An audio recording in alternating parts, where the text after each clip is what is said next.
That's really bad, Maria. And you know, Newburyport is the home of the mouth of the Merrimack River, and it's also the home to many summer tourists here, especially ahead of 4th of July weekend. And now the mayor here is looking at potential legal remedies for lost revenue from this incident.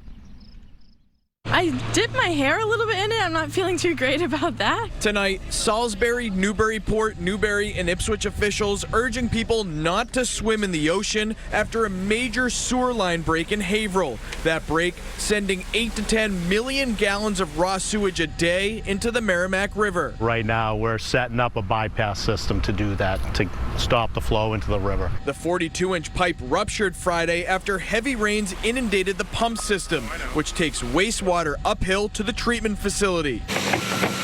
Now, crews are working 24 hours a day to install 2 temporary 24-inch pipes to handle the load of a dry day. Once we have the bypass set up, we can pump this out so it's dry and we can get in there and excavate it to see what we're dealing with the break. We hope to have it done by Wednesday, and that way people can have 4th of July downriver. We're very concerned about our neighbors. Neighbors aren't happy as this comes during one of the busiest and hottest weeks of the year.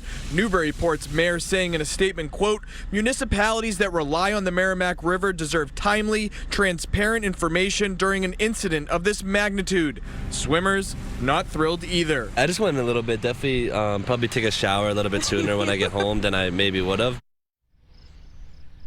So we should mention that the town of Groveland also empties into that system in Haverhill, which again handles about 10 million gallons of sewage on a dry day. But when it rains really heavily like it did on Friday, it has to increase up to 60 million gallons a day. But that temporary system is only able to handle 30 million gallons a day. So when it rains, there's that 30 million gallon a day discrepancy there, which again is going to lead to more sewage going into the river here even after that temporary fix is made. Live here in Newburyport, I'm Peter Leopoulos, WCVB News Center 5. Oh boy, Peter. Okay, thank you very much. So which beaches can you swim in, from local lakes to oceanfront spots? We certainly have you covered. All you have to do is search beach closures inside our WCVB app.